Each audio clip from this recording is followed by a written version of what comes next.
Subscribe कीजिए हमारे channel को जिसका नाम है लीड कोचिंग, और बेल आइकन वाला बटन दबाना मत भूलिएगा, क्योंकि आने वाले समय में हम इसी क्वेश्चंस करते हैं हम लोग।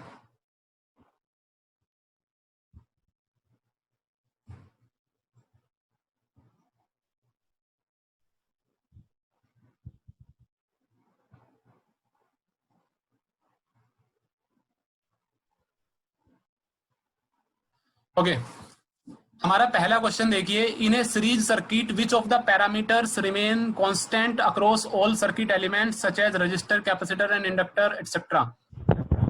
कि कौन सा पैरामीटर कांस्टेंट रहता है सीरीज सर्किट में? तो आपको मालूम है सीरीज में करंट सेम रहता है, वोल्टेज अलग अलग होता है। इसका आंसर हो गया बी, करंट सेम रहता है। ठीक है। सेकंड क्वेश्चन है, अगर यहाँ पर दो बल्ब हैं कनेक्टेड इन सीरीज, दो बल्ब सीरीज में कनेक्टेड हैं, और अगर एक ब्लोज आउट मतलब खराब हो जाता है तो दूसरे के साथ में क्या होगा? ऑप्शन है, दूसरा जलता रहेगा, दूसरा जलना बंद कर देगा, या फिर वो और ज्यादा ब्राइटनेस से जलना शुरू हो जाएगा, या फिर वो भी खराब हो जाएगा। देखिए सीरीज में जब बंद कर,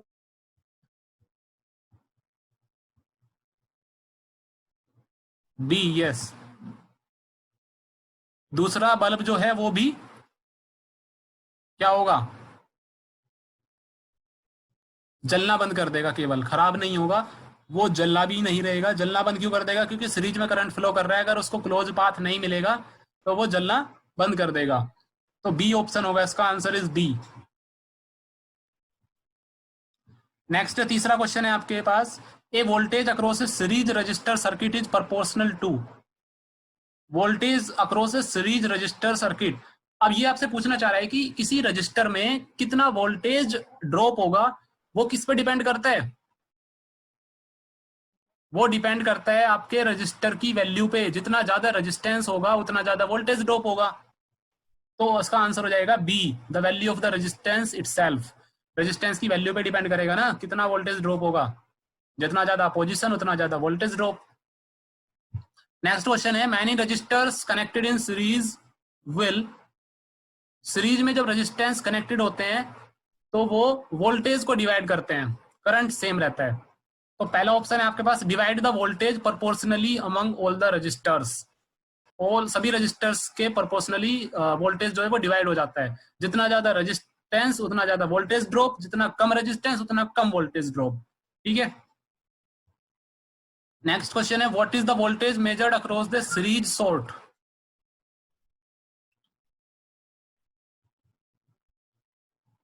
इसका मतलब क्या है सीरीज सोर्ट का? सीरीज सोर्ट का मतलब क्या है कि आपको सोर्ट, सोर्ट मतलब एक सिंपल लाइन आपको कर दी गई है सर्किट में। ये देखिए,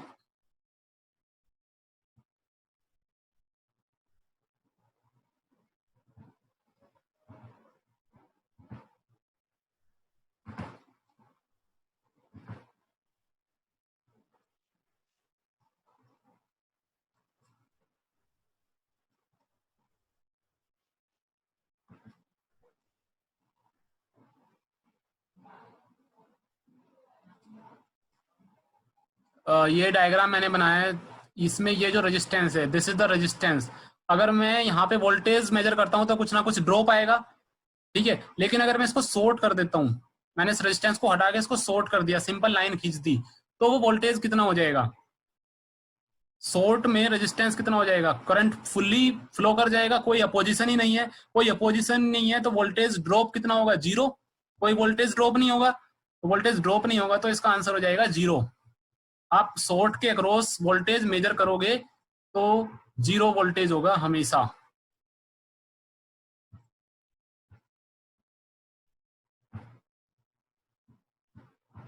नेक्स्ट क्वेश्चन देखिए, what happens to the current in the series circuit if the resistance is double. अगर किसी सर्किट में रेजिस्टेंस को डबल कर दिया जाए तो करंट क्या होगा? करंट हाफ हो जाएगी। इसको आप डायरेक्टली भी याद रख सकते हो, सोल्व करके भी देख सकते हो। V is equal to I R से सिंपल। रेजिस्टेंस को डबल करोगे तो करंट की वैल्यू हाफ हो जाएगी। नेक्स्ट क्वेश्चन है, if two bulbs are connected in parallel. अगर पैरेलल में दो बल्ब कनेक्टेड हैं, एक खराब हो जाता है तो दूसरे को क्या होगा? अब पैरेलल में कनेक्टेड है, देखो पैरेलल में कनेक्ट होता है तो दो अलग अलग जगह से दोनों को करंट मिल रहा है। ठीक है। तो एक अगर खराब भी हो गया तो सर्किट आपका चलता रहेगा, इसका मतलब दूसरा बल्ब आपका जलता रहेगा continuously. The other bulb continues to glow with the same brightness, B option होगा इसका। नेक्स्ट क्वेश्चन है question number 8, in a parallel circuit with number of resistors the voltage across each resistor is. Parallel circuit में voltage across each resistor, बहुत सारे resistance लगे हुए हैं तो आपको वोल्टेज निकालना है। तो पैरेलल में वोल्टेज क्या रहता है, सेम रहता है, तो the same for all resistors, A option होगा। Question number 9, the current in each branch of a parallel circuit is proportional to. हर ब्रांच में जो करंट है पैरेलल सर्किट में वो किस पे डिपेंड करती है, वो रेजिस्टेंस पे डिपेंड करती है। जितना रेजिस्टेंस पे डिपेंड करती है कि कितना रेजिस्टेंस होगा तो कितना करंट फ्लो करेगा, ठीक है। जितना ज्यादा रेजिस्टेंस होगा उतना कम करंट फ्लो करेगा केस में, क्योंकि अपोजिशन जहां पे ज्यादा मिलेगा वहां पे करंट कम जाएगा। नेक्स्ट क्वेश्चन देखिए question number 10, the currents in the 3 branches of a parallel circuit are 3 ampere, 4 ampere and 5 ampere. What is the current leaving it. The current in the 3 branches of a parallel circuit, किसी parallel circuit में 3 branches हैं, उसमें जो current जा रहा है वो 3, 4 and 5 ampere जा रहा है। तो अब ये कह रहा है कि उससे बाहर कितना जाएगा। ऑब्वियसली जितना ये गया उतना बाहर भी आएगा, तो तीनों को ऐड कर दो, 3, 4, 7, 5, 12, आंसर हो जाएगा 12 एम्पियर। सिंपल केसीएल लगा दोगे आप यहाँ पे। नेक्स्ट क्वेश्चन है 11, calculate the current across 20 ohm resistor. ये आपका 20 ओम रजिस्टर है, यहाँ पे आपको करंट निकालना है, वोल्टेज है 200। तो आप देखो वोल्टेज जो है पैरेलल, तीनों के तीनों रेजिस्टेंस पैरेलल में है और वोल्टेज पैरेलल में सेम रहता है, तो यानी कि 20 ओम को वोल्टेज कितना मिलेगा, पूरा 200 मिलेगा। तो आपको यहाँ पे वोल्टेज पता है, रेजिस्टेंस पता है, आपको करंट निकालना है, I is equal to V by R. V कितना है 200, आर कितना है 20, तो 200 बाई 20 कितना बचा 10, आंसर हो जाएगा इसका 10। ठीक है, सिंपल क्वेश्चन था। Next question number 12, calculate the total current in the circuit. इस सर्किट में आपको टोटल करंट निकालना है, तो आपके पास में दो मेथड है यहाँ पे निकालने के, या तो आप केवीएल से सोल्व करो या आप सिंपल इसको हटा दीजिए वोल्टेज सोर्स को और नेट रेजिस्टेंस निकाल लो पहले। नेट रेजिस्टेंस निकालने के बाद में आपको आर मिल जाएगा, वी आपके पास में है और करंट आप निकाल लोगे डायरेक्टली। सिंपल है, सोल्व हो जाएगा। नेक्स्ट क्वेश्चन है question number 13, the voltage across the open circuit. इस ओपन सर्किट में कितना वोल्टेज होगा, कोई बताएगा इस ओपन सर्किट में कितना वोल्टेज होगा। 0 इनफाइनाइट इनफाइनाइट, ना जीरो ना इनफाइनाइट।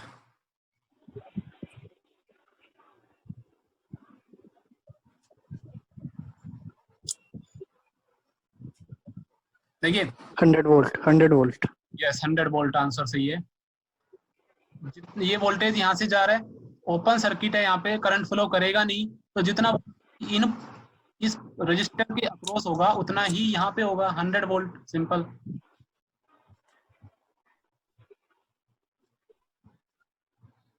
नेक्स्ट क्वेश्चन देखिए question number 14, the voltage across the sort. इस सोर्ट में ये जो मैंने सोर्ट किया हुआ है 12 के ऊपर, यहाँ पे वोल्टेज कितना होगा 135 वोल्ट। गलत। सोर्ट के केस में भाई ये देखिए, सोर्ट के केस में क्या होगा, यहां से जो वोल्टेज जा रहा है ये वोल्टेज ड्रॉप सोर्ट के अक्रॉस पूछ रहा है, तो सोर्ट में कितना अपोजिशन मिला Zero. उसको, तो वोल्टेज कितना ड्रॉप हुआ वहां पे 0।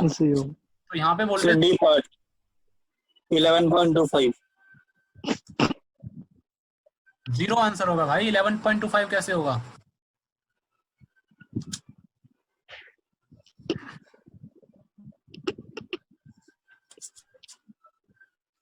समझ में आ गया। हमेशा सोर्ट में मैक्सिमम करंट फ्लो करता है, मैक्सिमम करंट फ्लो करेगा तो मिनिमम वोल्टेज होगा। तो सारा का सारा करंट फ्लो कर रहा है सोर्ट से, 12 ओम के पास कोई भी करंट नहीं जा रहा है, तो सारा करंट सोर्ट से फ्लो कर गया, तो वोल्टेज ड्रॉप हुआ ही नहीं, वहां पे 0 वोल्टेज ड्रॉप होगा। तो इसका 14 का आंसर होगा 0। 13 का आंसर, ओपन के केस में हमारा मैक्सिमम वोल्टेज होता है। तो इसका 100 वोल्ट आंसर होगा। Next question number 15। If the current flowing through X ohm resistance in the circuit is 5 ampere, find the value of X। Current की वैल्यू इसने दे दी है आपको, 5 एम्पियर करंट है, आपको X की वैल्यू फाइंड करनी है। बहुत सिंपल क्वेश्चन है, हो जाएगा आराम से। 5 एम्पियर आप करंट फ्लो कराओगे, फिर आपको क्या करना है, X की वैल्यू फाइंड करनी है। तो आप तो पहले टोटल रेजिस्टेंस निकाल लो, उससे भी कर सकते हो, अदरवाइज इक्वेशन बना लो दो, उससे भी कर सकते हो। ठीक है, तो आप इसको सोल्व कर लेना, ऑप्शन आपको दिए हुए हैं, नहीं होता है तो फिर हम डिस्कस कर लेंगे। Total resistance between A and B, A and B के बीच में टोटल रेजिस्टेंस निकालना है। सभी के सभी पैरेलल में है, पैरेलल कॉम्बिनेशन फॉर्मूला लगाइए और आपको रेजिस्टेंस निकल के आ जाएगा। नेक्स्ट क्वेश्चन है 17। It is preferable to connect bulbs in series और इन पैरेलल। पैरेलल में हम प्रेफर करते हैं, आंसर होगा इसका पैरेलल। पैरेलल में क्यों प्रेफर किया जाता है, ताकि अगर एक अप्लायंसेस या एक डिवाइस खराब हो जाए तो दूसरे डिवाइस पे उसका कोई इफेक्ट ना हो, इसलिए हम हमेशा पैरेलल में कनेक्ट करना पसंद करते हैं। ठीक है, इसलिए इसका आंसर होगा B. Question number 18। Calculate the total resistance between the points A and B. A और बी के बीच में आपको टोटल रेजिस्टेंस फाइंड करना है।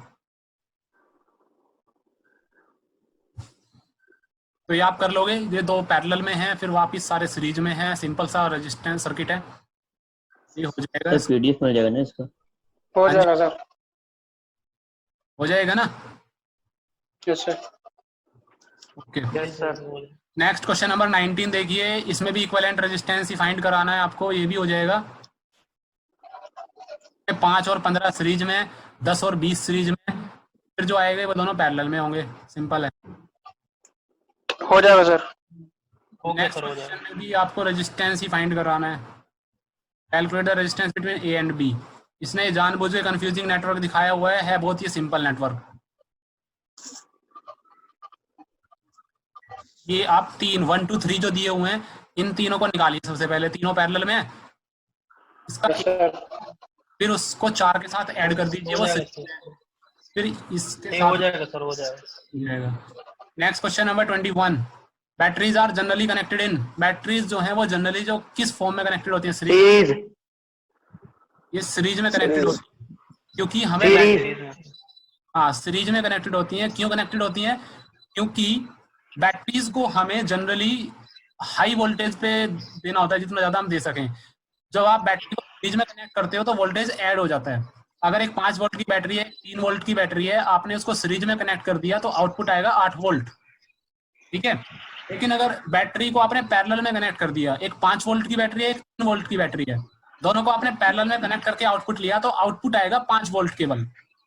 मैक्सिमम वोल्ट वाली बैटरी का आउटपुट आता है। तो अगर आपको मैक्सिमम हमें ईएमएफ चाहिए होता है, इसलिए हम बैटरी को जनरली कनेक्ट करते हैं।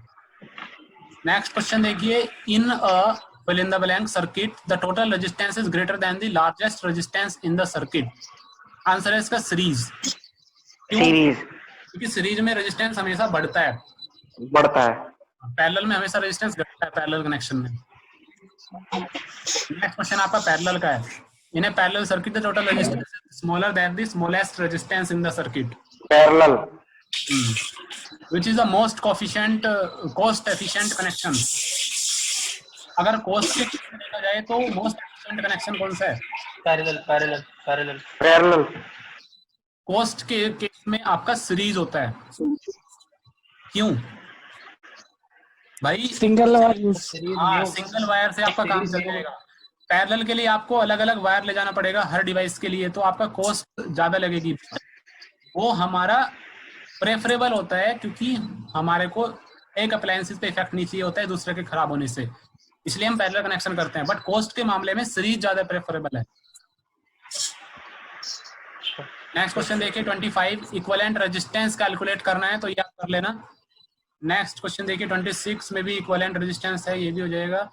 27 पे आते हैं। अच्छा 27 देखिए, 27 में आपको 3 लूप दिए हुए हैं, आपको इसमें लूप एनालिसिस मेथड लगाना है, केवीएल।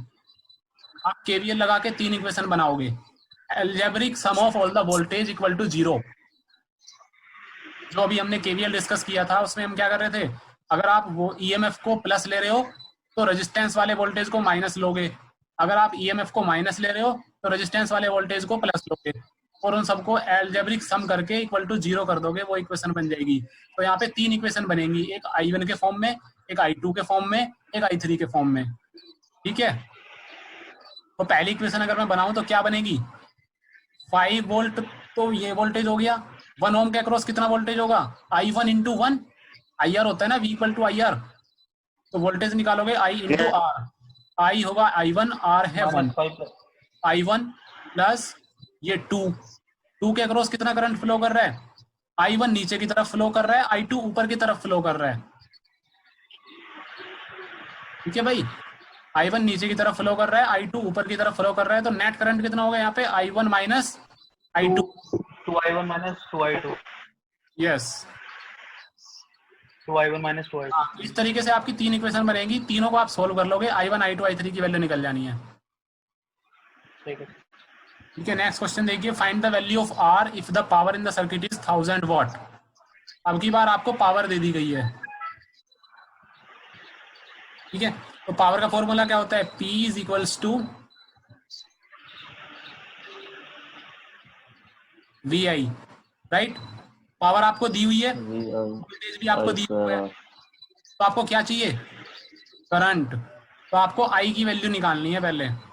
I की वैल्यू निकालोगे तो I इज इक्वल टू क्या होता है, V अपॉन R। तो हम लिख सकते हैं इसको, P is equals to V square by R,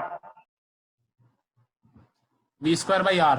तो V की वैल्यू आपको पता है, R निकाल लो। R कितना होगा टोटल रेजिस्टेंस इसके केस में, 2 प्लस R, है ना, रेजिस्टेंस दोनों yes से sir, 2 प्लस R, तो R की वैल्यू रख दोगे 2 प्लस R, P की वैल्यू 1000, V की वैल्यू 100, तो R की वैल्यू निकल जाएगी, सिंपल है, हो जाएगा।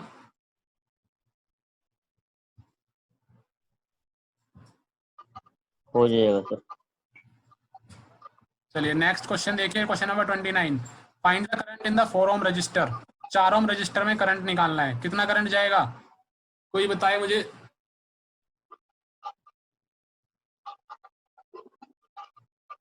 चार ओम रजिस्टर में कितना करंट जाएगा, सर 0। 0 करेक्ट आंसर है। 0 क्यों जाएगा, क्योंकि सारा का सारा करंट जहाँ रेजिस्टेंस कम होगा हाँ शॉर्ट सर्किट से निकल जाएगा सारा करंट। इसके पास क्यों जाएगा करंट, क्योंकि इसमें रेजिस्टेंस है, करंट को जाना नहीं है, करंट शॉर्ट सर्किट से निकल जाएगा सारा। चलिए नेक्स्ट क्वेश्चन देखिए, question number 30, KCL is associated with. KCL जो है वो किससे एसोसिएटेड है, नोडल एनालिसिस से, node analysis. Nodal. Yes 31, mesh analysis can. और सर नोडल क्या होता है, हाँ जी, नोड क्या होता है सर? नोड क्या होता है, नोड हम बोलते हैं जंक्शन को। अच्छा, एक पॉइंट है, उस पॉइंट से अगर एक बहुत सारी करंट्स निकल रही है तो उस पॉइंट को मैं नोड बोलूंगा या जंक्शन बोलूंगा। ठीक है, तो जब हम उसका एनालिसिस करते हैं तो उसको नोडल एनालिसिस बोल देते हैं। नेक्स्ट क्वेश्चन देखिए 31, mesh analysis can be used for planar circuit, non planar circuit, both planar and non planar, neither planar nor non planar. तो इसका आंसर क्या होगा, मैश एनालिसिस, आपको मैश बनाना है तो मैश एनालिसिस हमेशा प्लेनर सर्किट के लिए यूज होता है, क्योंकि आपको मैश बनाना है तो मैश हमेशा प्लेनर में ही बन पाएगा, नॉन प्लेनर में आप नहीं बना पाओगे mesh. Sir planar non planar क्या होता है? प्लेनर नॉन प्लेनर मतलब क्या है कि एक प्लेन है, अगर उस प्लेन पे आप मैश बना पा रहे हो तो वो प्लेनर है, अगर आप मैश नहीं बना पा रहे हो तो वो नॉन प्लेनर है।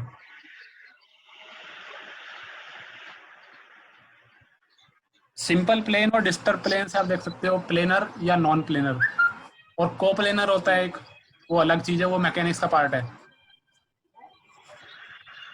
नेक्स्ट क्वेश्चन देखिए, मैश जो है वो केवल आपका प्लेन उसमें बन सकता है, नॉन प्लेन में नहीं बन सकता। 32, if there are 10 nodes in a circuit how many equations do we get. अगर 10 नोड हैं किसी सर्किट में तो कितनी इक्वेशन बनेंगी, 10 10 ही बनेगी, 10 ही बनेगी।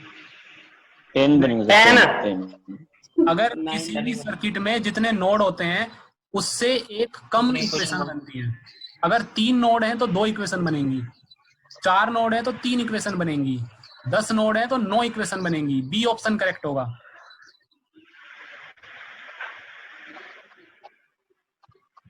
नेक्स्ट क्वेश्चन देखिए 33, nodal analysis can be applied for. जैसे हमने मैथ एनालिसिस देखा था वो प्लेनर के लिए अप्लाई करता था, नोडल एनालिसिस एक ऐसा है उसको हम प्लेनर में भी और नॉन प्लेनर में भी अप्लाई कर सकते हैं। क्योंकि आप नोड देखिए, जंक्शन कहीं भी आप बनाओ, प्लेनर हो चाहे नॉन प्लेनर हो, आप कैलकुलेट कर सकते हो करंट्स को किधर जा रही है। लेकिन मैथ्स के लिए आपको एक प्लेनर सर्किट ही चाहिए। सर सर्किट के अंदर प्लेनर और नॉन प्लेनर क्या होता है?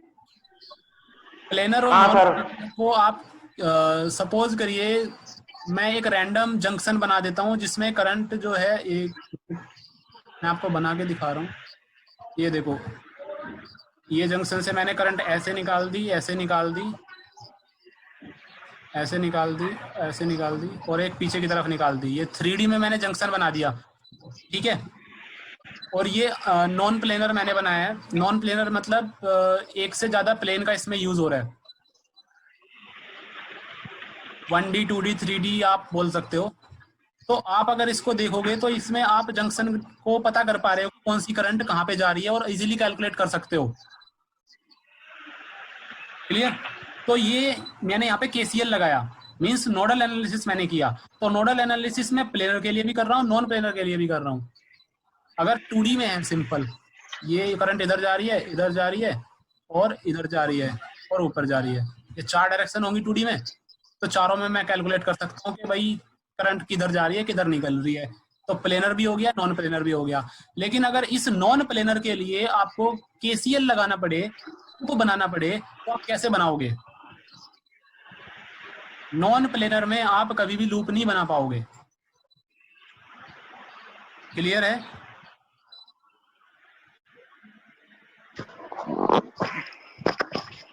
Yes sir. ठीक है।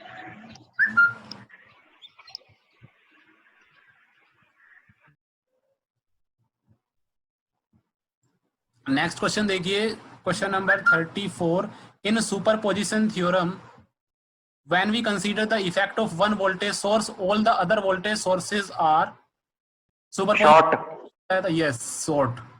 सुपरपोजिशन में बताया था कि एक बार में एक ही सोर्स एक्टिव होता है। तो जब एक वोल्टेज सोर्स है तो अदर वोल्टेज सोर्स को हम शॉर्ट करते हैं। और अगर करंट सोर्स लिखा होता तो ओपन। ओपन। यस, यहाँ पे वोल्टेज सोर्स को शॉर्ट करते हैं और करंट सोर्स को ओपन करते हैं।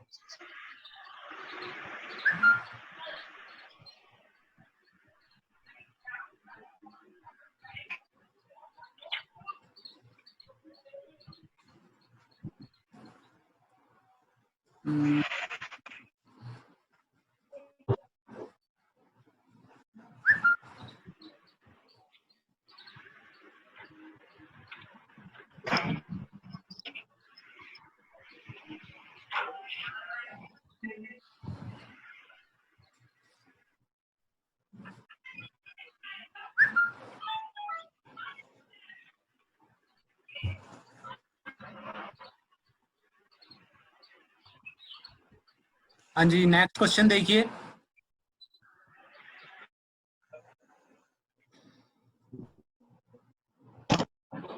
क्वेश्चन नंबर हमारा है 35। In superposition theorem when we consider the effect of one current source all other voltage sources are same. ये भी सुपरपोजिशन थ्योरम का ओपन। है। करंट सोर्स को आपने लिया है लेकिन है तो आपके पास अदर वोल्टेज सोर्स, तो उनको सॉर्ट ही करना पड़ेगा। वोल्टेज को तो सॉर्ट करोगे ना भाई हमेशा।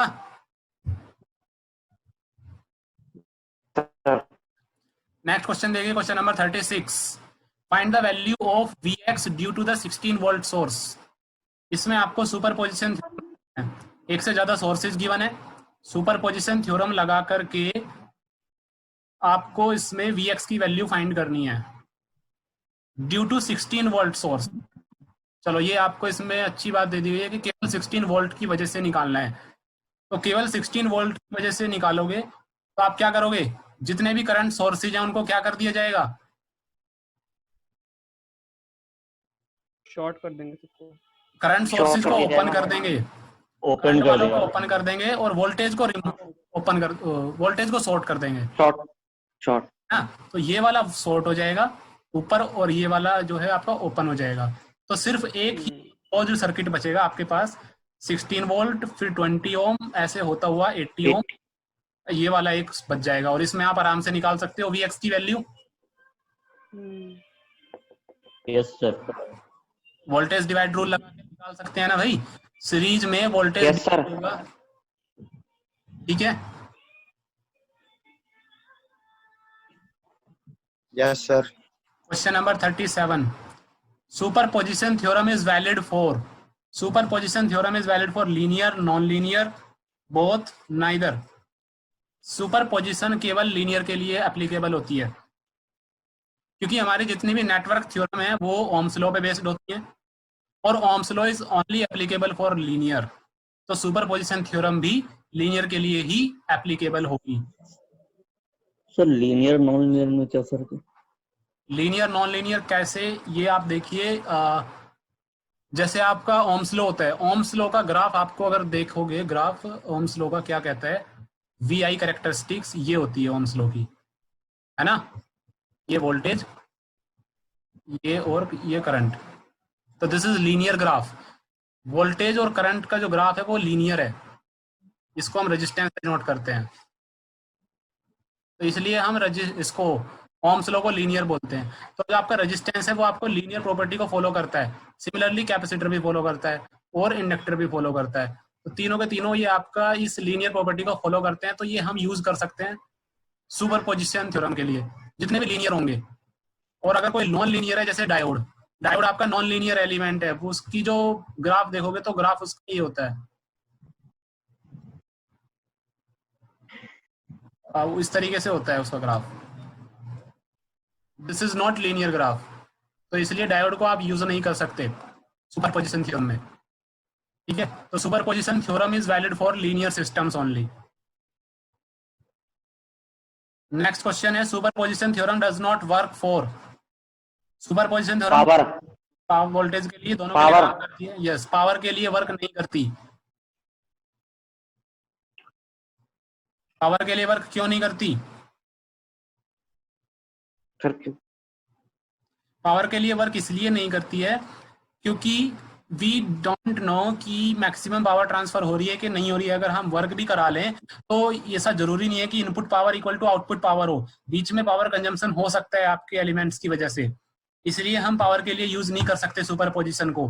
आप सुपरपोजिशन लगा बैठो और वहां पे पावर डेविएशन हो रहा हो तो गड़बड़ हो जाएगा सारा, तो केवल करंट और कर सकते हो, पावर के लिए नहीं कर सकते। Question number 39, calculate the Thevenin resistance across the terminal AB for the following circuit. ये आपको सर्किट दिया हुआ है, इसमें आपको थेवेनिन वोल्टेज कैलकुलेट करना है, सॉरी थेवेनिन रेजिस्टेंस कैलकुलेट करना है। तो जब हमने थेवेनिन थ्योरम पढ़ी थी ऊपर अभी, उसमें मैंने बताया था प्रोसेस थेवेनिन रेजिस्टेंस का। थेवेनिन रेजिस्टेंस आपका RTH होता है और ओपन सर्किट रेजिस्टेंस होता है। तो ये लोड रेजिस्टेंस है AB, AB is your load. Remove करने के बाद वोल्टेज को हटा दीजिए। वोल्टेज को कैसे हटाओगे? सॉर्ट करके। तो ये मैंने सॉर्ट कर दिया वोल्टेज को, इसको रिमूव कर दिया, फिर यहां से आपको रेजिस्टेंस कैलकुलेट करना है।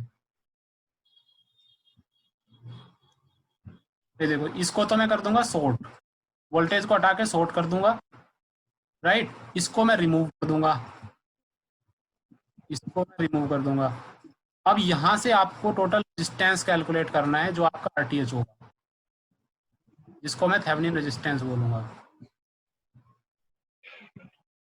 क्लियर है? Yes sir. चलिए, Yes, sir. तो यहाँ से आप थेवेनिन रेजिस्टेंस निकाल सकते हो। Yes, sir.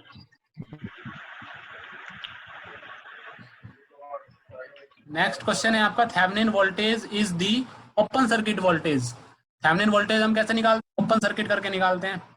तो Thevenin voltage is open circuit voltage. Thevenin resistance is found by, Thevenin resistance को कैसे निकालते हैं? Shorting all voltage source, shorting all voltage sources, opening all current source, ये भी करते हैं। तीसरा ऑप्शन है shorting all voltage sources and opening all current sources, तो ये वाला सी ऑप्शन होगा, राइट। वोल्टेज सोर्स को सॉर्ट करते हैं, करंट सोर्स को ओपन करते हैं। C option is correct. Next question है आपका 42, Thevenin's theorem 2 for Thevenin theorem किसके लिए ट्रू है? ये भी Linear. सभी नेटवर्क थ्योरम लीनियर के लिए ट्रू होंगी। In Thevenin's theorem VTH is, VTH क्या है? Sum of two voltage source? नहीं। Single voltage source? Single voltage source, infinite voltage source? Zero भी नहीं होगा। तो ये सिंगल वोल्टेज सोर्स है।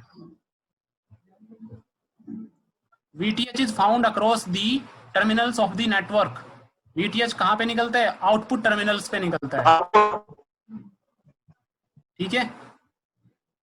Can we use Thevenin's theorem on circuit containing a BJT? BJT को अगर मैं लगाऊं, बीजेटी क्या होता है? ट्रांजिस्टर होता है।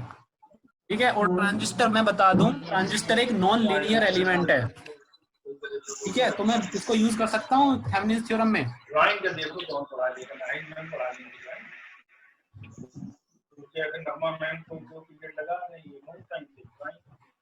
बीजेटी को हम थेवेनिन्स थ्योरम में यूज कर सकते हैं, नहीं कर सकते? नो सर, नहीं कर सकते हैं, नहीं कर सकते, because BJT is a non linear element. Non linear है। लीनियर है सर वो। Yes, Non-linear element. Element use कर सकते हैं। चलिए नहीं कर नेक्स्ट सकते। करते हैं question number 46। The Norton current is the,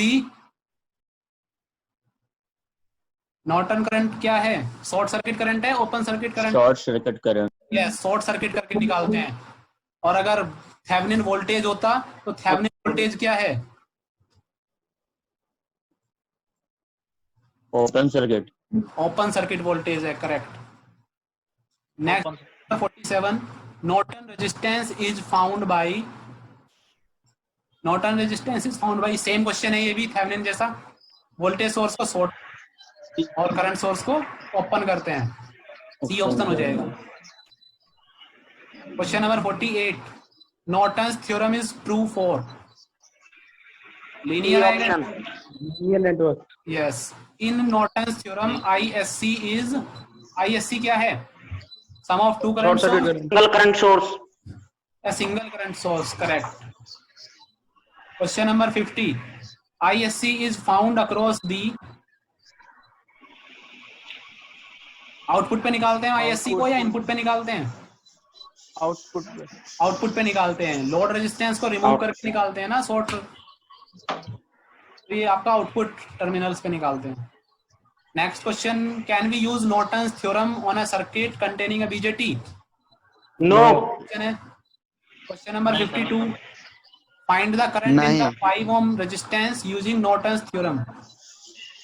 Norton's theorem का यूज करके 5 ओम रेजिस्टेंस पे आपको करंट निकालना है।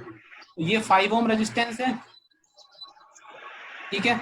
अब इस 5 ओम रेजिस्टेंस का यूज हटाओ, नॉर्टन्स थ्योरम यूज करनी है, तो सबसे पहले 5 ओम को रिमूव कर देंगे भाई। 5 ओम को रिमूव कर दिया, फिर आपको शॉर्ट सर्किट करंट निकालनी है, ISC। ठीक है।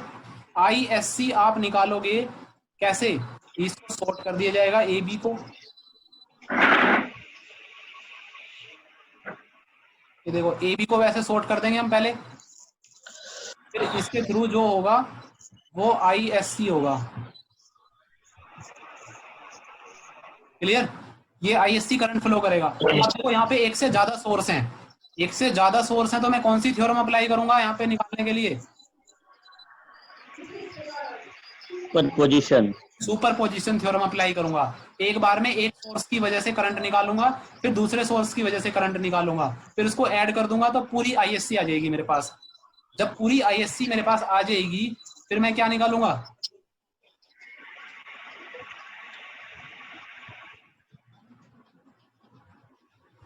हाँ जी, ISC निकाल ली। नॉर्टन थ्योरम में क्या करते हैं हम? नॉर्टन थ्योरम में सबसे पहले ISC निकालते हैं, निकल गई। उसके बाद हम निकालते हैं नॉर्टन रेजिस्टेंस। नॉर्टन रेजिस्टेंस क्या होता है? RSC. रेजिस्टेंस होता है। ओपन कर दिया जाएगा इसको,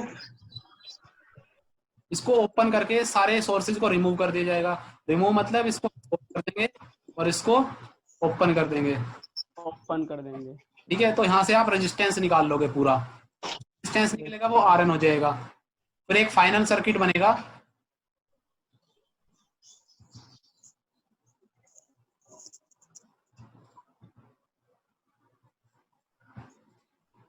जिसमें एक करंट सोर्स होगा, एक रेजिस्टेंस होगा, पैरेलल रेजिस्टेंस होगा। और फिर मैं यहाँ पे क्या ऐड करूंगा, यहाँ रेजिस्टेंस ऐड करूंगा जो मैंने रिमूव किया था शुरू में। ठीक है, ये आपका RN हो जाएगा, ये आपका ISC हो जाएगा। ISC हो गया, RN हो गया जो हमने निकाली है वैल्यू, और यहाँ पे आपका RL जो रिमूव किया था, कितना रिमूव किया था, 5 ओम रिमूव किया था। तो अब इसमें आपको करंट निकालनी है, वो आपका आंसर देगी। ये लंबा प्रोसेस है, लंबा क्वेश्चन है। सबसे पहले आपको ISC निकालना है। ISC के लिए आपको अगेन सुपरपोजिशन थ्योरम यूज करनी है। फिर ISC निकालने के बाद RN निकालना है, फिर एक इक्विवेलेंट सर्किट बनाना है, उसके बाद आपको 5 ओम में करंट निकालनी है। सर इतने लंबे क्वेश्चन आते हैं? नहीं, इतना लंबा नहीं आएगा, ये ज्यादा लंबा क्वेश्चन। एक सिंपल एक आ जाएगा आपका थेवेनिन का, नॉर्टन का, सुपरपोजिशन का।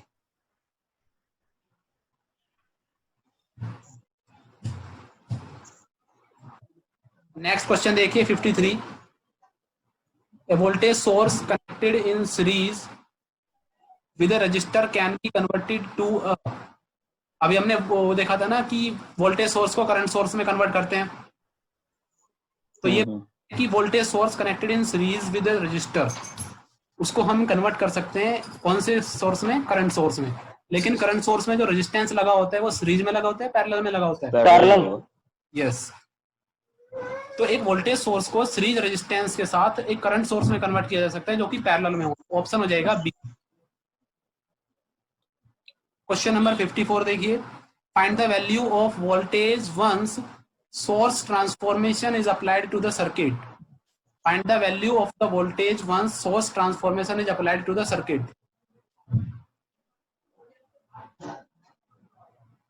समझ में आ गया क्वेश्चन? वोल्टेज की वैल्यू निकालनी है जब आप इसको कन्वर्ट कर दोगे वोल्टेज सोर्स में। V निकाल देना, V is equal to I R 50. Yes 50 हो जाएगा सर। सिंपल क्वेश्चन है। वोल्टेज निकालना है आपको, करंट दिया हुआ है, रेजिस्टेंस दिया हुआ है, तो आपका 50 आंसर हो जाएगा वोल्टेज का। Question number 50। Once the circuit is transform to a voltage source where will the resistance be connected.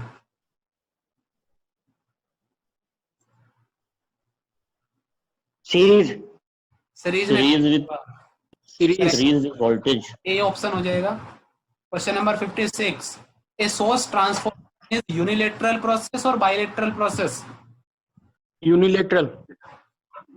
क्यों? Bilateral. यूनिलेटरल कौन बोल रहा है, वो अपना रीजन बताए।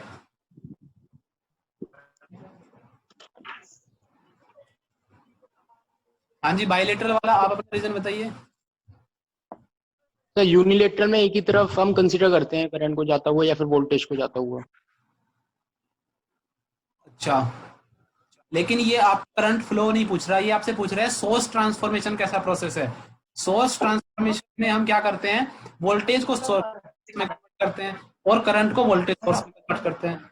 तो सपोज करिए कि अगर मैंने किसी एक बार में वोल्टेज सोर्स को करंट सोर्स में कन्वर्ट कर दिया है, तो मैं उसको वापस सोर्स में नहीं कन्वर्ट कर सकता।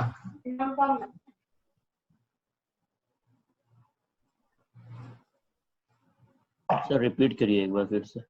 अगर मैंने किसी वोल्टेज सोर्स को करंट सोर्स में कन्वर्ट कर दिया, तो क्या मैं उसको वापस वोल्टेज सोर्स में कन्वर्ट कर सकता हूँ? अभी कर ही रहे थे। हाँ सर, बिल्कुल कर सकते हैं हम। अगर मैंने किसी एक सोर्स को दूसरे सोर्स में कन्वर्ट कर दिया तो मैं उसको वाइस वर्सा प्रोसेस कर सकता हूँ। तो ये बाइलेटरल प्रोसेस हुआ। हाँ सर यूनिलेटरल बाइलेटरल डिफरेंस थोड़ा डिफरेंस ये आपके प्रोसेस को डिटरमाइन करता है। अगर मैं इसी के केस में अगर मैं एलिमेंट की बात कर रहा होता है, लाइक रजिस्टर और कैपेसिटर या बैटरी, दो एग्जांपल लीजिए। मैं एक रजिस्टर ले रहा हूँ, एक बैटरी ले रहा हूँ। अगर आप रजिस्टर की बात करेंगे तो रजिस्टर को चाहे मैं उल्टा लगाऊं, सीधा लगाऊं, कोई फर्क पड़ेगा?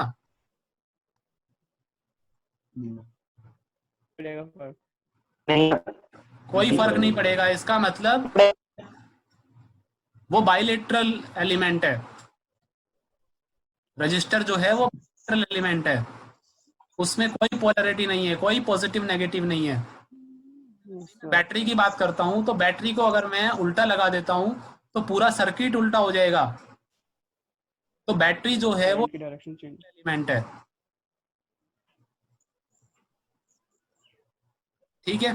तो ये तो एलिमेंट की बात थी, लेकिन हमारा यहाँ पे सोर्स ट्रांसफॉर्मेशन चल रहा है, ये एक प्रोसेस है, this is the process, complete process है। तो ये प्रोसेस यूनिलेटरल प्रोसेस है या बाइलेटरल प्रोसेस है? ये बाइलेटरल प्रोसेस है, क्योंकि मैंने अगर एक सोर्स को दूसरे सोर्स में ट्रांसफर किया है तो मैं उसको वापस अपनी ओरिजिनल सोर्स में ट्रांसफर कर सकता हूँ, वाइस वर्सा प्रोसेस कर सकता हूँ। तो ये बाइलेटरल हुआ।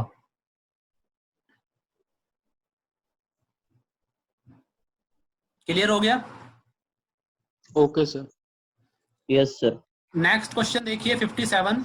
The value of the 3 resistances when connected in star connection is. 3 resistance है हमारे पास में, स्टार कनेक्शन में कनेक्टेड है,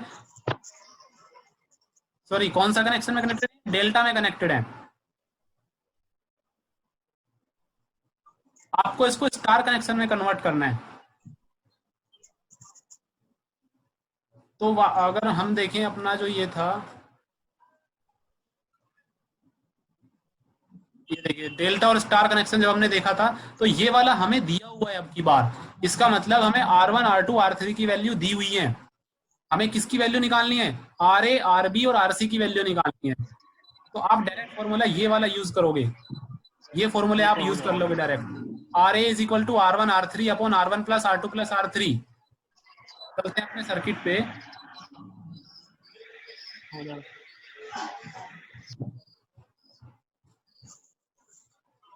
ये क्वेश्चन है हमारा 57।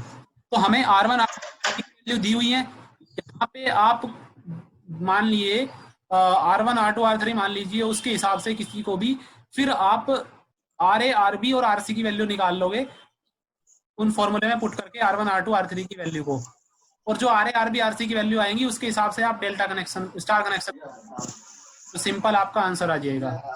तो ये हो जाएगा क्वेश्चन, डायरेक्ट फॉर्मूला पुट करना है, कुछ नहीं करना है इसमें। तो हो जाएगा, हो जाएगा। चलिए नेक्स्ट क्वेश्चन देखिए, question number 58। Star connection is also known as, star connection को हम कनेक्शन बोलते हैं, वाई कनेक्शन बोलते हैं, क्योंकि ये वाई की तरह दिखता है। Y connection, star connection Y की तरह दिखता है, इसलिए हम वाई कनेक्शन भी बोलते हैं, ठीक है। और जो हमारा डेल्टा कनेक्शन होता है उसको हम मैश कनेक्शन बोलते हैं, मैश। ये यहीं से कर लेना इस क्वेश्चन को, है नहीं क्वेश्चन शायद इसमें। तो इस जो हमारा डेल्टा कनेक्शन होता है उसको मैश कनेक्शन बोलते हैं, स्टार कनेक्शन को हम वाई कनेक्शन बोलते हैं। क्वेश्चन नंबर 59 देखिए। The maximum power drawn from source depends on, maximum power draw करी जाएगी वो किस पर डिपेंड करता है, किसकी वैल्यू पर डिपेंड करता है? लोड रेजिस्टेंस की वैल्यू पर डिपेंड करता है। लोड रेजिस्टेंस की वैल्यू, सोर्स रेजिस्टेंस, देखिए मैंने क्यों बोला लोड रेजिस्टेंस की वैल्यू पे डिपेंड करता है, आप ये भी तो बोल सकते हो कि सोर्स रेजिस्टेंस की वैल्यू पे डिपेंड करता है, राइट। लेकिन लोड रेजिस्टेंस की वैल्यू पे ही क्यों डिपेंड करता है? आप सपोज करिए कोई डिवाइस ले रहे हो, सपोज करिए आपका मोबाइल चार्जर है, ठीक है। तो मोबाइल चार्जर आपने देखा होगा, कभी कभी ऐसा होता है कि आपके मोबाइल के साथ जो मोबाइल चार्जर आता है वो बहुत अच्छे से आपके मोबाइल को चार्ज करता है, लेकिन अगर आप किसी दूसरे व्यक्ति का या किसी दूसरे फोन का मोबाइल चार्जर यूज कर लेते हो तो कभी कभी ऐसा होता है कि वो बहुत स्लो चार्जिंग करने लग जाता है। ऐसा इस वजह से होता है क्योंकि आपका जो चार्जर है वो है आपका सोर्स, और जो आपका मोबाइल है वो है लोड। तो सोर्स और लोड का इम्पीडेंस मैच नहीं हो पाता, और इम्पीडेंस मैच ना हो पाने की वजह से पावर ट्रांसफर नहीं हो पाती प्रॉपर्ली। अब पावर ट्रांसफर बहुत कम होगी तो आपका चार्जर जो है वो बहुत स्लो चार्ज करेगा मोबाइल को। लेकिन जो आपकी कंपनी आपके मोबाइल के साथ चार्जर डिजाइन करके देती है वो इम्पीडेंस को मैच करके देती है ताकि मैक्सिमम पावर ट्रांसफर हो। समझ में आ गया? इसलिए लोड रेजिस्टेंस पे डिपेंड करता है, सोर्स रेजिस्टेंस पे नहीं, क्योंकि सोर्स फिक्स होता है, लोड को हम वेरी कर सकते हैं। क्वेश्चन नंबर 60 देखिए। The maximum power is delivered to a circuit when source resistance is equal to, yes. Question number if source impedance is a complex number Z, then load impedance is equal to, अगर आपका source impedance एक complex number है, ठीक है, तो जो आपका load impedance होगा ना वो हमेशा कॉम्प्लेक्स कंजुगेट होता है। इसको नोट कर लीजिए कि हमेशा सोर्स इम्पीडेंस और लोड इम्पीडेंस आपस में कॉम्प्लेक्स कंजुगेट होते हैं। ये लाइन मैं फिर से रिपीट कर रहा हूं, इस लाइन को नोट कर लीजिए कि सोर्स इम्पीडेंस और लोड इम्पीडेंस आपस में कॉम्प्लेक्स कंजुगेट होते हैं।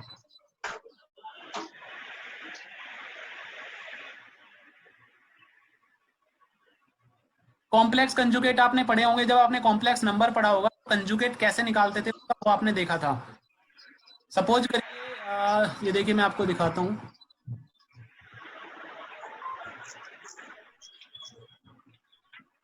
x प्लस आयोटा y, ये कॉम्प्लेक्स नंबर है। अब मान लेता हूं कि ये है मेरा z, राइट तो इसने खुद बोला है क्वेश्चन में कि if source impedance is a complex number z, जो मैंने नीचे ले लिया। अब आपसे पूछा है कि लोड इम्पीडेंस क्या होगा, तो लोड इम्पीडेंस मैंने बोला है कि वो कॉम्प्लेक्स कंजुगेट होता है सोर्स इम्पीडेंस का। तो आप इसका कंजुगेट निकालोगे तो कंजुगेट क्या हो जाएगा इसका, x minus iota y। Complex conjugate निकालते हैं हम ऐसे, x प्लस माइनस आई वाई कॉम्प्लेक्स कंजुगेट होगा, और अगर ये जेड एक्स माइनस आई वाई होता तो एक्स प्लस आई वाई का कॉम्प्लेक्स कंजुगेट होता। तो इसको हम बोलेंगे, कंजुगेट को हम डिनोट करते हैं डैश से, जेड डैश। तो ऑप्शन हो जाएगा ए ऑप्शन इज करेक्ट। किसी को कोई डाउट है इसमें? सर एक बार प्लीज फिर से बता दो, समझ में नहीं आया। हाँ जी सुनिए, देखिए जो आपका सोर्स इम्पीडेंस है और लोड इम्पीडेंस है, दो इम्पीडेंसेस हमारे पास में हैं। मैंने आपको बोला कि दोनों आपस में कॉम्प्लेक्स कंजुगेट होते हैं, सिर्फ ये डेफिनेशन है। Source impedance and load impedance are mutually complex conjugate to each other. अगर आपका क्वेश्चन में दिया हुआ है कि कॉम्प्लेक्स नंबर है सोर्स इम्पीडेंस और वो है जेड, ठीक है, तो ये जेड मैंने आपको बोल दिया था, ये जेड कोई भी आप मान सकते हो complex number. Z is equal to, complex number के दो पार्ट होते हैं, एक रियल पार्ट होता है, एक इमेजिनरी पार्ट होता है, सभी को मालूम होगा। ए प्लस आई बीटा आई बी, ठीक है, ये मैंने मान लिया आपका सोर्स इम्पीडेंस जेड। तो इसका कॉम्प्लेक्स कंजुगेट कैसे निकालोगे, जेड डैश बोलते हैं कॉम्प्लेक्स कंजुगेट को। Z dash is equal to A minus iota और बीटा बी, ये आपका कॉम्प्लेक्स कंजुगेट हो गया। कॉम्प्लेक्स कंजुगेट तो सभी को मालूम है, इसमें तो किसी को कोई प्रॉब्लम नहीं है। कॉम्प्लेक्स कंजुगेट हमेशा कैसे निकाला जाता है, प्लस को माइनस कर देते हैं केवल और माइनस को प्लस कर देते हैं, जो बीच आपका इमेजिनरी पार्ट होता है। ए प्लस आई बीटा अगर आपका कॉम्प्लेक्स नंबर है तो इसका कॉम्प्लेक्स कंजुगेट ए माइनस आई बीटा होगा हमेशा, और ए माइनस आई बीटा का अगर कॉम्प्लेक्स कंजुगेट निकालने तो वो ए प्लस आई बीटा होगा। आपस में म्यूचुअली कॉम्प्लेक्स कंजुगेट होते हैं ये। यहाँ पे आपसे इतना पूछा नहीं है लेकिन मैंने बता दिया है, सिर्फ आपको यहाँ पे तो ये निकालना है जेड और जेड डैश, जेड और जेड डैश। जेड डैश को हम कॉम्प्लेक्स कंजुगेट से डिनोट करते हैं। क्लियर हो गया भाई? Yes sir. Yes sir. चलिए तो नेक्स्ट क्वेश्चन देखते हैं, question number 62। Under the condition of maximum power efficiency, okay 100%, 50% है, 50%, yes, 50% इज करेक्ट आंसर। अब इसमें थोड़ी कंफ्यूजन होगी आपको, आपसे इसमें बोला जा रहा है कि under the condition of maximum power, यहाँ पे दो अलग अलग टर्म है, मैक्सिमम पावर और एफिशिएंसी। मैक्सिमम पावर जब ट्रांसफर होती है तो सोर्स रेजिस्टेंस की वैल्यू लोड रेजिस्टेंस के इक्वल होती है, राइट। लेकिन एफिशिएंसी उस टाइम पे कितनी होती है वो किस पे डिपेंड करता है, वो आपका अलग फैक्टर पे डिपेंड करता है। लेकिन जब आपकी मैक्सिमम पावर ट्रांसफर हो रही है, आप कोशिश कर रहे हो कि सोर्स रेजिस्टेंस को लोड रेजिस्टेंस के इक्वल बनाया जाए, लेकिन उस टाइम पे आपकी एफिशिएंसी डगमगा जाती है, एफिशिएंसी आपकी घट के 50% पे आ जाती है। अब आप ऐसा सोचोगे कि आपने एम्पलीफायर्स और कम्युनिकेशन डिवाइसेस देखी होंगी। एम्पलीफायर्स और कम्युनिकेशन डिवाइसेस में क्या किया जाता है, उसके केस में एफिशिएंसी को कंसीडर ना करके मैक्सिमम पावर डिलीवर को कंसीडर किया जाता है, क्योंकि हमें ना मैक्सिमम पावर पे ज्यादा फोकस रहता है कि मैक्सिमम पावर ट्रांसफर हो ताकि वो रिसीवर प्रॉपर्ली पहुंचे। एफिशिएंसी घट भी रही है तो उससे कोई फर्क नहीं पड़ता, लेकिन जो हमारी इलेक्ट्रिकल डिवाइसेस होती हैं तो मैक्सिमम पावर जब ट्रांसफर करती है वहां पे कभी कभी एफिशिएंसी पे मैटर किया जाता है, लेकिन मोस्ट ऑफ द केसेस आपकी कम्युनिकेशन डिवाइसेस और एम्पलीफायर डिवाइसेस ही होती है और उसमें आपका मैक्सिमम पावर पे ज्यादा फोकस किया जाता है। तो आपको सिर्फ इतना याद रखना है कि मैक्सिमम पावर में एफिशिएंसी 50% होती है। अगर सोर्स रेजिस्टेंस की वैल्यू लोड रेजिस्टेंस की वैल्यू के इक्वल हो गई तो आपकी एफिशिएंसी हमेशा घट के 50% हो जाएगी। ये पॉइंट आपको याद रखना है, ठीक है। बाकी चीजें अगर मिस भी हो जाती है कोई दिक्कत नहीं, सिर्फ आपको इतना पता होना चाहिए मैक्सिमम पावर के केस में एफिशिएंसी 50% होती है। चलिए नेक्स्ट क्वेश्चन देखते हैं, question number 63। Name some devices where maximum power has to be transferred to the load rather than maximum efficiency. ये देखिए सेम चीज मैंने अभी बताई थी आपको कि कम्युनिकेशन और एम्पलीफायर्स दोनों होगा इसमें दोनों दिए हुए हैं आपको, एम्पलीफायर भी दिया हुआ है और कम्युनिकेशन सर्किट भी दिया हुआ है। दोनों के केस में ऐसा होता है कि हम मैक्सिमम एफिशिएंसी को महत्व ना देके मैक्सिमम पावर को ज्यादा सिग्निफिकेंस देते हैं।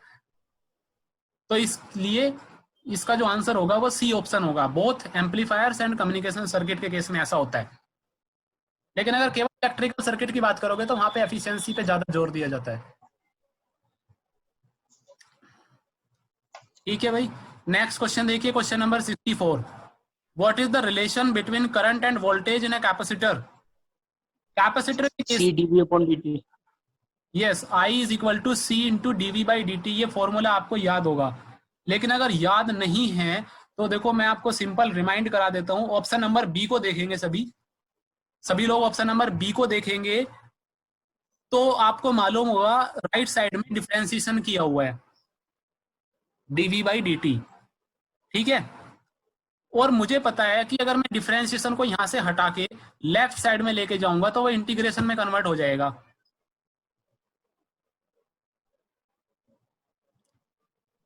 अब इंटीग्रेशन में जब ये कन्वर्ट हो जाएगा तो क्या बन जाएगा, ये देखिए ये हो जाएगा आपका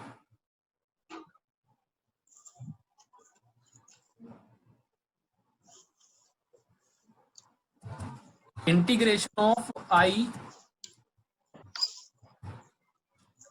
इंटू dt। ये हो जाएगा integration of I into dt is equals to C into V। ये इक्वेशन बचेगी, ये क्लियर है सबको। मैं बी ऑप्शन की बात कर रहा हूं।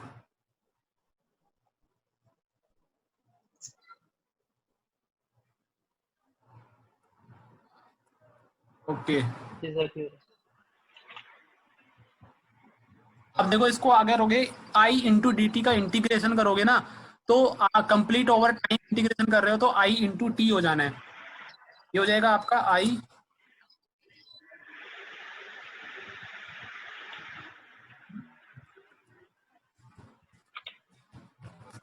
I into T is equal to C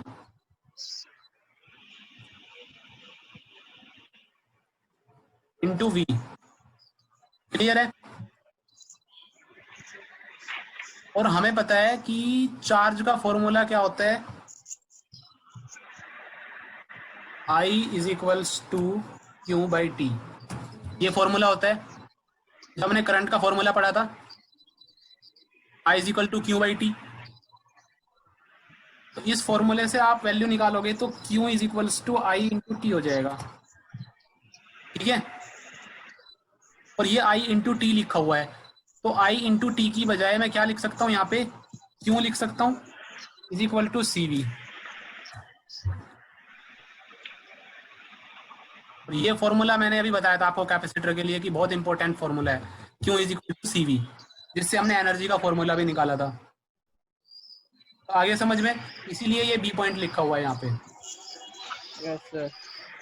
चलिए ठीक है सर। नेक्स्ट क्वेश्चन पे आते हैं, question number 65। If 2 volt is supplied to a 3 farad capacitor, calculate the charge stored in the capacitor. आपको यहाँ पे किस किस की वैल्यू दी हुई है? आपको वोल्टेज दिया हुआ है, आपको कैपेसिटेंस दिया हुआ है, आपको चार्ज निकालना है। तो सिंपल फॉर्मूला लगाइए, Q is equal to CV। 6 आ जाएगा, 6 आ जाएगा, 6 is the correct answer. Next question number 66, calculate the current in the capacitor having 2 volt supply voltage and 3 farad capacitance in 2 seconds. Current निकालना है ना, current I is equal to Q/T होता है।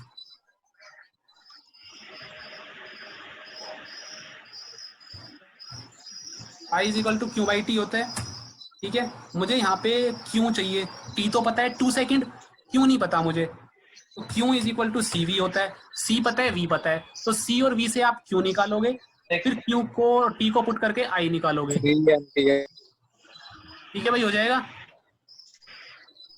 3 आगे 3 एम्पियर आ जाएगी।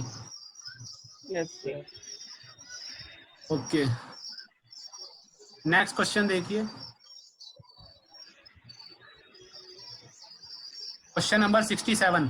A 4 microfarad capacitor is charged to 120 volt. The charge in the capacitor would be। अब की बार आपको कैपेसिटेंस दिया हुआ है, वोल्टेज दिया हुआ है, चार्ज निकालना है। Q is equal to CV लगाइए, निकल जाएगा। For high frequency capacitor act as. High frequency के केस में क्या होता है? कैपेसिटर का इम्पीडेंस बहुत कम हो जाता है। कम हो जाता है। हमने देखा था ऊपर XC की वैल्यू कम हो जाती है फ्रीक्वेंसी बढ़ने से। अपॉन में होती है। तो जब फ्रीक्वेंसी की वैल्यू बढ़ाएंगे, हाई फ्रीक्वेंसी हमने कर दी, तो कैपेसिटर की वैल्यू जो है, कैपेसिटर कैसे एक्ट करेगा? ओपन सर्किट या शॉर्ट सर्किट? शॉर्ट सर्किट की तरह एक्ट करेगा, क्योंकि इम्पीडेंस बिल्कुल कम हो जाएगा, टेंड्स टू 0, तो करंट बहुत फ्रीली फ्ली करेगा, तो शॉर्ट सर्किट की तरह बिहेव करेगा। सेम 69 क्वेश्चन देखिए, लो फ्रीक्वेंसी के केस में क्या होगा? बढ़ जाएगा वो। अब डीसी के केस में मान लो, डीसी के केस में लो फ्रीक्वेंसी है, फ्रीक्वेंसी 0 है, फ्रीक्वेंसी 0 है तो इम्पीडेंस इन्फिनिटी है, तो ओपन सर्किट की तरह काम करेगा। Yes. Yes, sir. 70, a capacitor consists of 2 conductor, 2 semiconductor, 2 dielectric, 2 insulator, 2 conductor plate होती हैं, ठीक है। Capacitance increases with the increase in plate area. अब यहाँ पे आप, हाँ, अब यहाँ पे आप एक चीज बोलोगे, देखो मैंने फॉर्मूला आपको बताया था, C is equals to A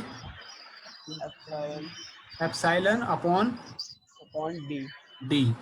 अब आपको कैपेसिटेंस बढ़ाना है। कैपेसिटेंस कब बढ़ेगा? जब एरिया बढ़ेगा या फिर डिस्टेंस घटेगी।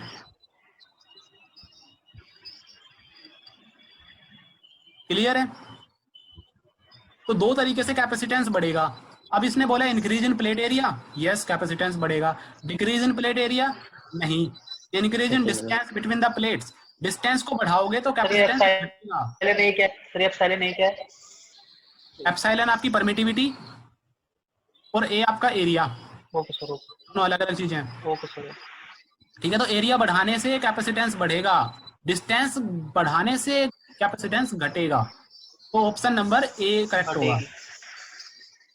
Question number 72, which among the following expression relate charge voltage and capacitance. ये तो फॉर्मूला है direct, Q is equal to CV। Yes, sir. Next, if one plate of a parallel plate capacitor is charged to positive charge, the other plate is charged to। अगर जब parallel plate capacitor charge होता है ना, तो अगर एक plate पे positive connected है तो हमेशा अपने आप दूसरी प्लेट पे नेगेटिव चार्ज होगा। 2 प्लेट होंगी तो एक पे पॉजिटिव है तो दूसरी पे नेगेटिव होगा हमेशा। सर ये होता क्यों है? म्यूचुअल इंडक्शन की वजह से होता है क्या? हाँ जी, सर जो अपोजिट चार्ज आता है म्यूचुअल इंडक्शन की वजह से होता है क्या? म्यूचुअल इंडक्शन की वजह से नहीं, ये इलेक्ट्रोमैग्नेटिक इंडक्शन की वजह से होता है। आप सोचोगे, देखो 2 प्लेट हैं, जो कैपेसिटर का फॉर्मेशन होता है वो इस तरीके से होता है। ये 2 प्लेट्स हैं, यहाँ पे आपका पॉजिटिव वोल्टेज से चार्ज हो रहा है, तो इस पूरी प्लेट पे पॉजिटिव वोल्टेज हो जाएगा, यस सर। पूरी प्लेट पे पॉजिटिव वोल्टेज आ जाएगा। ये जो आपकी प्लेट है ये ग्राउंड से कनेक्टेड होती है, ठीक है, ये ग्राउंड से कनेक्टेड होती है, तो ये पॉजिटिव चार्ज है और यहाँ पे 0 है, तो हमेशा हाई पोटेंशियल से लो पोटेंशियल की तरफ ट्रेवल होते हैं। अब यहाँ पे ट्रेवल करने के लिए पाथ तो है नहीं, करंट फ्लो कर जाए, ठीक है। तो इसमें होता है क्या है, इंडक्शन, इलेक्ट्रोमैग्नेटिक इंडक्शन होता है, और उसमें यहाँ पे चार्ज ट्रांसफर हो जाता है एयर की वजह से या डाइलेक्ट्रिक की वजह से, और वो जब ट्रांसफर होके इसके पास आ जाएगा तो हमेशा किस में आएगा, नेगेटिव में आएगा, ठीक है। इसलिए अगर एक प्लेट पे पॉजिटिव है तो दूसरी पे हमेशा नेगेटिव होगा कैपेसिटर के केस में। चलिए क्वेश्चन नंबर 74 पे आते हैं। What is the total capacitance when 3 capacitors C1, C2 and C3 are connected in parallel? ये मैंने आपको बताया था कॉम्बिनेशन में, इसमें उल्टा होता है रेजिस्टेंस का, option C1 plus C2 C3 yes, parallel में डायरेक्टली ऐड हो जाएंगे आपके, सही है। ऐसे ही बोला जाए। और अगर ये सीरीज में होता तो डी ऑप्शन हो जाता, D option 1/C1 plus 1/C2 plus 1/C3। Question number 75, calculate the total capacitance, total capacitance इसका 13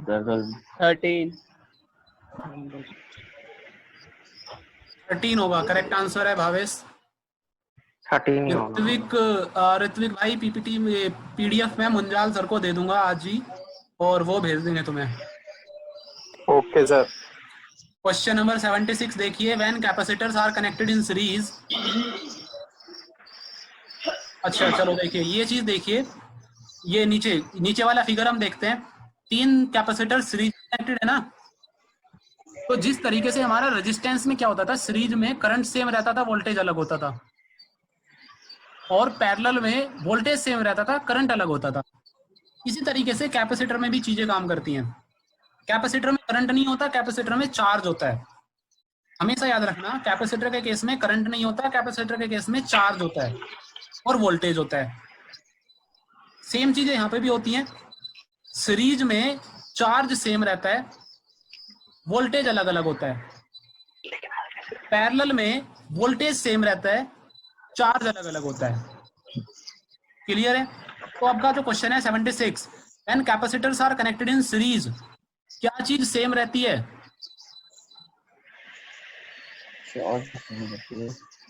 तो ऑप्शन बी हो जाएगा, चार्ज। सीरीज में चार्ज सेम रहता है।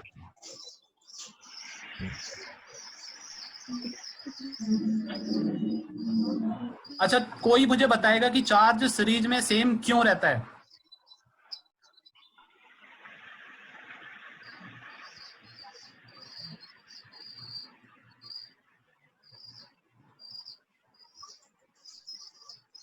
हाँ जी कोई भी बताओ। अच्छा देखिए क्यों सीरीज में चार्ज सेम रहता है, जब आपकी वोल्टेज 220 वोल्ट है, यहां से वोल्टेज निकलेगा, वोल्टेज तो नहीं निकलेगा, इलेक्ट्रॉन्स निकलेंगे चार्ज लेकर के, ठीक है। तो चार्ज जितना जाएगा भाई कैपेसिटर के अंदर जाएगा, उतना बाहर निकलना 100% है अकॉर्डिंग टू केसीएल। जितना चार्ज इन होगा उतना आउट भी होगा, सिंपल। तो जितना चार्ज इन होगा उतना आउट होगा। सेम चार्ज दूसरे कैपेसिटर में जाएगा, सेम चार्ज तीसरे कैपेसिटर में जाएगा, तो तीनों कैपेसिटर के लिए चार्ज सेम हुआ ना, क्योंकि इलेक्ट्रॉन्स जितने जा रहे हैं उतनों को बाहर निकलना जरूरी है, क्योंकि उनको वापस पहुंचना है उस अपने नेगेटिव टर्मिनल पे। इसीलिए सीरीज में चार्ज सेम रहता है। तो यहाँ आप 76 का ऑप्शन हो जाएगा बी। किसी को कोई डाउट हो तो पूछ लेना। Question number 77, what is the voltage across the 2 farad capacitor? 2 farad capacitor में आपको वोल्टेज निकालना है, ठीक है। तो आप सबसे पहले तो टोटल चार्ज आपको चाहिए, क्योंकि फॉर्मूला आपका क्या होता है, फॉर्मूला आपका होता है Q is equal to CV, right. आपको यहाँ पे V की वैल्यू गिवन है 220, ठीक है। C की वैल्यू आपको निकालनी है, तो सीरीज में कनेक्टेड है, C की वैल्यू आप निकालिए पहले, कितनी हो जाएगी। पैरेलल की फॉर्मूला लगा के आप निकालना पड़ेगा यहाँ पे सीरीज का। तो आपका सीरीज का कैपेसिटेंस निकाल लेंगे तो आपकी सी की वैल्यू आ जाएगी, सपोज कुछ भी यहाँ पे आ जाती है, लेट सपोज मैं यहाँ पे ऐसे लिख देता हूँ 4 कि नहीं आ रही 4 है, आया सर 4 और तो नहीं आनी चाहिए यार।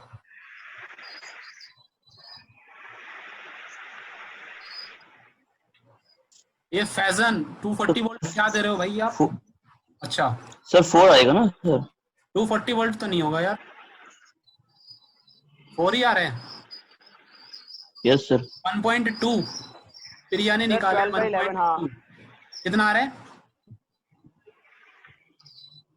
1.2 आया सीरीज में है तो सर सीरीज में है ना सर, तो ये 4 आएगा ना सर? 1.2 ही आ रहा 12/11 तो 1.2 आ रहा है 1.2 आ रहा है ना? ठीक है, प्रिया ने निकाला है और 12/11 फैजन ने निकाला है। ठीक है 1.2 आ गया आपका। देखो हमने ऊपर एक क्वेश्चन किया था, 4 किसने बताया था? 4 यस सर मैंने बताया था।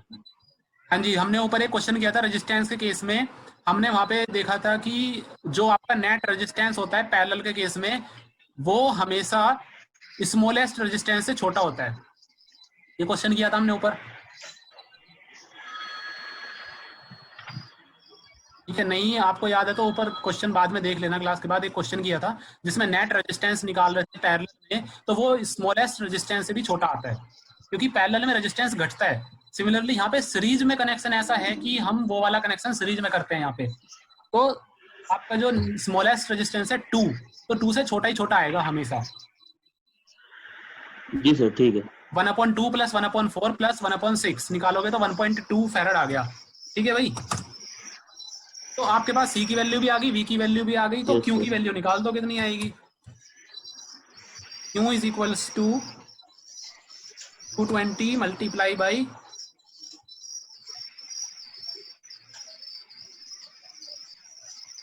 नहीं, हमें निकालने किसकी वैल्यू है? वी की वैल्यू निकालनी है। एक मिनट, यहाँ पे हमने किसकी वैल्यू निकाली है? अभी सी की वैल्यू निकाली है ना। ओके, तो charge C is equal to 1.2 volt, C is equal to 1.2 farad आ गया। अब आप निकालिए charge, total charge. Total charge कितना आ गया? 220 मल्टीप्लाई बाई 1.2। बुखार आ गया। इसको सोल्व करिए, कितना आ रहा है?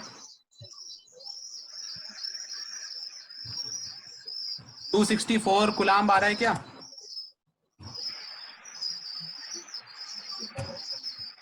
Yes sir 264। ओके, ये हमारा आ गया चार्ज। अब हमें निकालना क्या, एक्चुअली हमें 2 फैराड पे वोल्टेज निकालना है। तो 2 फैराड पे वोल्टेज ड्रॉप कितना होगा वो मुझे चाहिए। तो V is equal to, formula क्या आएगा? V is equal to Q by सी।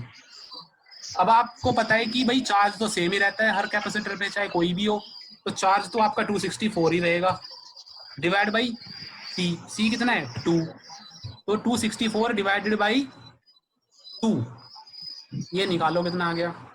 132। ये आपका आ जाएगा 132 वोल्ट। तो ये आपका आंसर हो जाएगा। समझ में आगे प्रोसेस क्या रहेगा?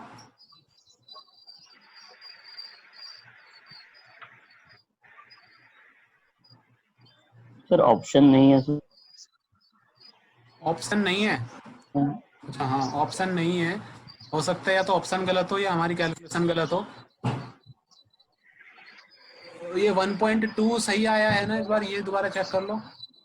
नहीं सर ये सही नहीं आया सर। 11.12 पर आंसर आ रहा है 11.12, तो 0 पॉइंट कुछ आंसर आएगा उसका। ओके, मीन्स सी की वैल्यू हमारी गलत आई है। कितनी आ रही है गलत है सही सर, बताना? गलत है। 0.09।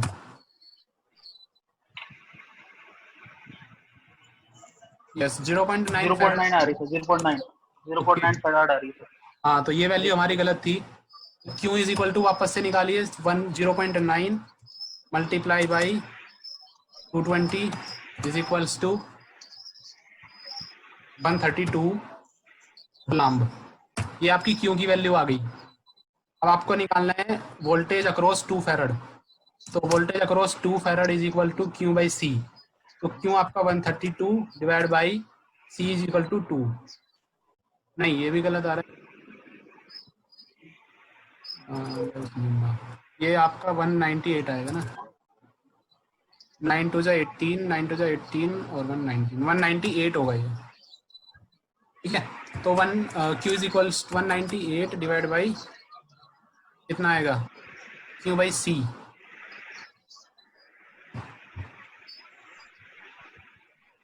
हाँ जी, करिए सॉल्व।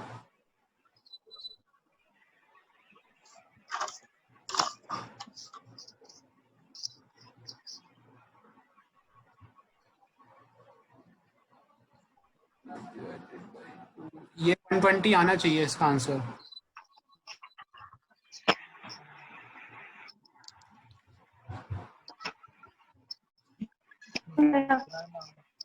हाँ जी,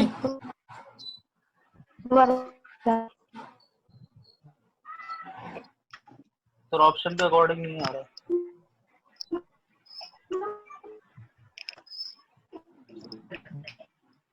ये 1.09 होगा या 0.9 होगा? सर 0.9 ही होगा सर। 0.9 होगा। ये सर इसकी वैल्यू में कंफ्यूज हो रहे हैं हम।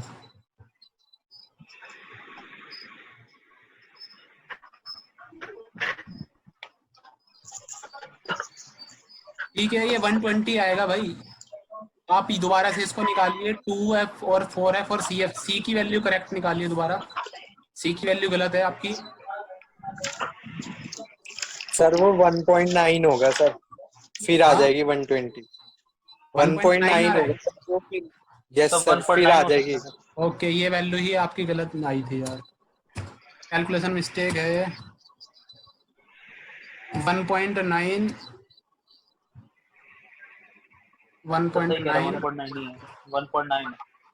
1.9 से आपका कुल चार्ज कितना आएगा?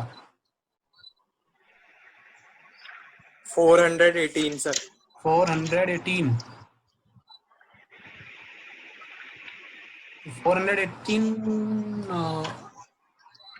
तो 120 कैसे आएगा फिर भी?